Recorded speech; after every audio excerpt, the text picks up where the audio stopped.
Hi, this is Mitch Doan, and along with Jamie Richardson, we're your hosts of the Break-Thru Active podcast. We aim to deep dive into health and fitness that will help bring you a better understanding of topics that are of interest to you and can help you on your own journey. If you are enjoying the episodes, we'd love for you to leave us a rating on the platform you listen to your podcasts. Enough from me, sit back, relax, and enjoy the episode.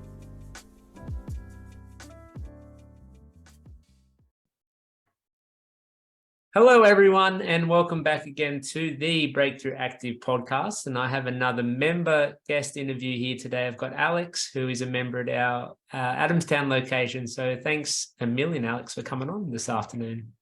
It's okay. Thanks for having me. So Alex has been a member with us for a long time. She was actually part of the gym that we took over at Adamstown over, 3 and a bit years ago now. So we've known her for a little while, and she was training there prior to us sort of taking over. So we're going to talk a little about that and just talk about a little bit more about what she'd done in the past, and then also, I guess, nowadays and how life may have changed a little bit in the last few years. So let's start back, maybe as like a kid or a teenager. Were you sort of involved with sport or did anything exercise-wise when you were younger? Yeah, so pretty much the only sport that I've ever played is tennis. So I started playing when I was about 5, I think, and then used to play on Saturday mornings, and then just kept playing all through high school, after school. I still play now every Monday night, and I still have the same coach that I had when I was like 5 years old. Wow. Yeah. I thought we'd had you for a long time, but he's had you for like 20 years. Yeah. Cool. Yeah, cool. I think it's a little bit probably of a different route than a lot of kids would take. I played golf when I was younger, so obviously like similar sort of like individual sport. I had a cousin who was a tennis player actually. So what sort of drew you to that when you were young? Was it that you liked it, or were your parents into it and sort of led you that?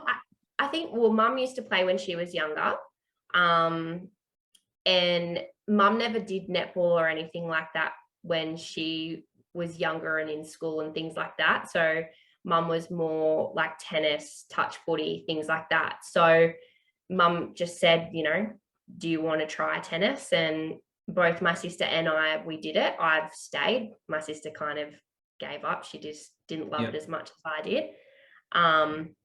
But yeah, I think that was really all it was, and then stayed with it really. Yeah. So were you doing like any like traveling around to play and things like that, entering like competitions, or did you always just sort of do it locally? Just locally, yeah. So in high school, so I started at District Park at Broadmeadow, and then I used to play in the summer comp there. And then my coach was running both District Park and National Park. And then he left District Park and then just did National Park. So then I started playing comp at National Park for a while. And then he actually ended up retiring. So I probably stopped for about a couple of years, and that's probably when I stopped playing comp. Yeah, gotcha. So from a fitness perspective, I mean, I've played muck around tennis, and obviously I understand when I watch it, there's obviously a lot of running back and forth, short, sharp, I guess, spurts of sprinting and energy needed. So for yourself, do you feel like that it's helped keep you fit, or has it always been you've needed to sort of do something to supplement that to be able to help it? No, I think it probably has kept me fit, because it's even though I play each week, it's always different. So I said to my coach last week, so we have a break over the summer, and we had about 6 weeks off. So I had my first week back last week, and I was so sore the next day just because I hadn't used those muscles for 6 weeks. Like, I'd been in the gym, but you're not doing the same movements as what you are when you're on the tennis court. Yeah. So it's a different type of fitness. Yeah. Yeah. Well, from what I can sort of imagine, it is, like you said, I mean, a rally can last for, a longer rally might be like close to a minute, but typically they'd be like your shorter ones, and you're sort of running a couple of meters and then you're running the other way and stopping and starting. So there would be a lot of those, I guess, lower body muscles that would get lot of work, but then obviously, you're serving and hitting and things, so you've got a little bit of the upper body work. So yeah, very different to obviously like gym work or even other sports really, because it's not just that like consistent running. If you think of like a soccer or a football or something, it's it's very stop-start. Yeah. Have you had any injuries playing it? I haven't actually. I've probably been pretty lucky. Yeah. Compared to like a netballer or for soccer, even like there's so many like knee injuries and ankle injuries and rolled ankles and things. Yeah, absolutely. Not to say it couldn't happen. I mean, I'm sure there's a fair share of injuries in tennis, but yeah, maybe just you've been fortunate in that respect. Yeah. Have you been to the Australian Open before? No, I haven't. Oh, so yeah, it's one of my goals to definitely go. Because it just the atmosphere and just to be like in a big arena watching them play would be awesome. Yeah. I think there's a lot of people who go that have no idea about tennis and still have like a really great time. So I think if you like you do, obviously you love it and you know about it, would be even better. And maybe on the bucket list, perhaps. Yes, definitely. So I was actually going to reference your good friend Kate, who actually lives down there now, and that's kind of how you. And I actually don't know this story, so you can share it. But how did you originally sort of get into the gym? Was it you guys did it together, or did one of you drag the other one along? How did that kind of start? Yeah, so I think Kate was there before me, and I had another friend that was training there also. And I wanted to do something different. I was kind of training at like an all-girls gym. And then she had a baby, so she stopped obviously training for a while, which was fine. But I needed to do something because I just couldn't go from doing training 3 afternoons a week to then nothing. Yeah. So I was a little bit hesitant at first because I'd never really gone to a gym. So I was like, I'm not sure. But so yeah, I started with Kate and Gus. And then, I haven't looked back since, really. So when was that? Was that 2018? We started there at the end of 2019. I think I was nearly there for about 2 years before you guys. Yeah, I think. Wow. Yeah. So Maybe like 18 months or so. Yeah. You've been like 5 years in the same place. Yeah. 20 years with your coach. It's you don't like you like what you don't know, and then you stick with it. That's cool. Exactly. Yeah. And I think what obviously you didn't start specifically with us, but same sort of training. And I think that sentiment that you had, that sort of little bit worry and concern and uncertainty, is very normal. Like, back then you would have been in your early 20s, I suppose, early to mid 20s. So it typically, people think, oh, young girl, they'll be fine. They won't care. They can sort of come in and do whatever. But it's interesting still to hear that, someone like yourself who would have had a good level of fitness, obviously playing tennis, you came from another program and still had that, a little bit of worry and uncertainty. And it's, I think for us, obviously running the gym and the trainers and everything, it's something we always communicate amongst ourselves when we have someone new starting. And we really have no idea how nervous they may be when they walk in for that first session, and find that after that it's okay, but just starting can be tricky. So tell us a little bit about what's changed for you in the last 5 years. So obviously you came from like tennis background, did a bit of training, so from like a strength standpoint, like fitness standpoint, like how do you feel like that's progressed and changed over the last half a decade now? Well, I surprised myself really, and even now still I'm definitely a lot stronger than I used to be. Obviously I have a lot of upper body strength with playing tennis. And I think that's a massive advantage then for me in the gym. Like I love doing like upper body things and all those, and just trying new things as well, I think. So I think I've grown heaps by like just getting out of my comfort zone and doing what I didn't think that I could do, but I actually can do it. Yeah, that's it. And obviously coming from a different discipline, like doing tennis, and although you got a coach and stuff, it is very much like an individual thing, which can translate through well to working out, because it's kind of like, well, it's just me doing my thing, but you're doing it in a bit of a group environment, and you had a few of your friends that you started with, which would have helped.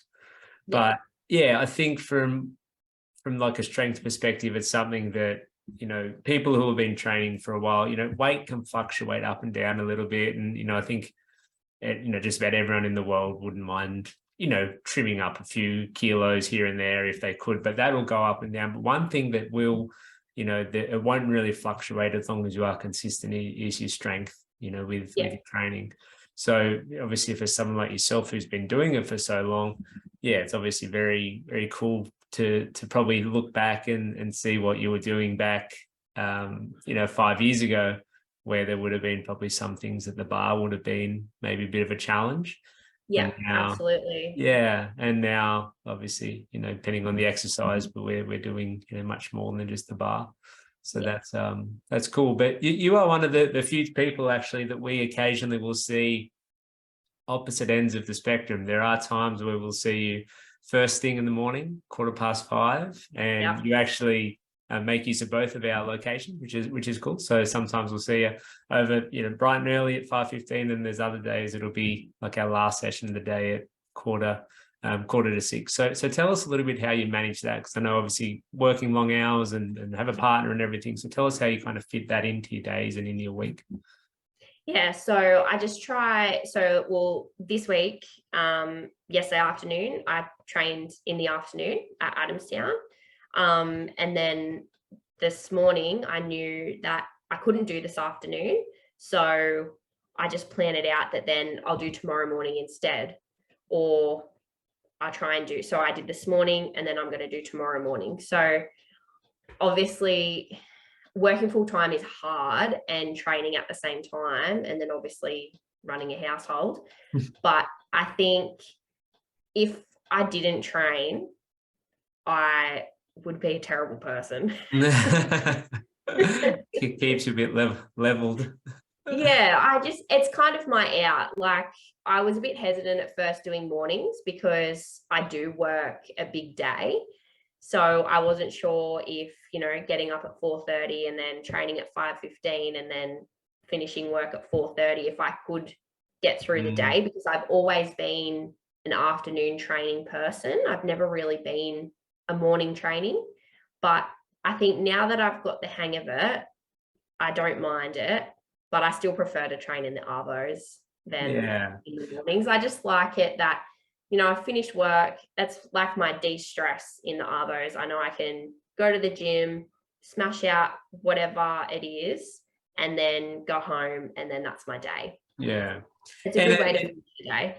Yeah. And it's kind of, typically we have people like in two camps. It's either like they have to do it in the morning because their afternoons are busy with other stuff, or they just prefer the mornings, and the afternoons they're just checking out. Or there's people like what you just said there, where more so, wanting to come in the afternoons because they start work early, or maybe they just don't want to get up at 4:30. But it's a credit to you that you do make it work, because I know obviously up at 4:30, don't finish work till 4:30. Like it's long days. So still being able to prioritize it, and on some days where it would be very easy to just snooze the alarm and give yourself another hour and a half or whatever that would give you in bed. And I'm sure there might be times when that happens, but I think for the most part, you're pretty good with it. And it's just about finding that balance. And it's a conversation we have all the time with people. Because when people are consistent with training and exercise, that's when you are going to see results, and if has to be in the morning, then that's what you got to do. If it is going to be afternoon, then that's it too. So it's just about people finding their sweet spot. And obviously for you at the moment, being able to do a mixture of the both has been, really handy. But how do you otherwise I feel like I miss out. How do you feel come like a Friday afternoon after like a long week and a couple of days of training? You'd be ready to veg out on the couch, I imagine. Yeah. Most weeks, once it gets to that Friday afternoon, sometimes we might like my partner and I might go out for tea or something on a Friday night, just because he works big hours as well. So then that can be kind of like our date night, and just to kind of actually have a conversation really at the end of the week. But we're usually, both in bed by 9:00. You get the early reservation, the 5:30. Yeah. Out of there at 6:15. Yeah, definitely. Falling asleep by 7:30. Yeah, pretty much. Yeah. Do you guys do similar hours? Like as in?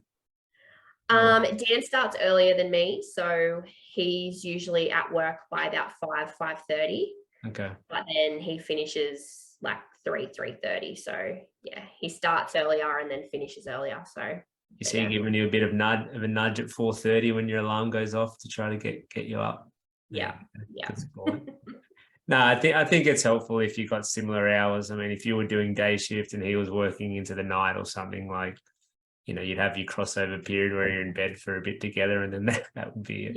Yeah, pretty much. Yeah. Friday nights would be good for you guys. And from like a training perspective too, I think when you've had a good week of training, obviously, you've worked the whole week. It's nice just to be able to, a bit of time out and recoup for the week that's upcoming. Yeah. No, but we might leave it there, Al. But it's been great having you part of the gym. Like I said, better part of going on 3.5 years now. And if your tennis coach is anything to go by, we've got another 16.5 with you at least. Exactly. So it's still early days in our relationship. But no, it's always a pleasure having you down there. We love having you part of the program, and looking forward to everything that comes with you in the future as well. Thank you. I love being a part of the Break-Thru Active team. It's awesome. Yeah. Oh, cool. Always great to hear. Well, thanks again, Al, and thanks everyone for listening, and we'll talk to you again soon. Thank you. Thank you for listening. I hope you enjoyed the episode. If there is a topic you'd like us to discuss that we haven't already, please make sure you reach out in Facebook Messenger, and we'll do our best to cover it in the upcoming episodes. For those of you enjoying the podcast, we'd love for you to like, subscribe, and leave us a rating. It really helps us grow and spread the good word. Hoping you're all having a great day, and we'll be sure to see you on the next one.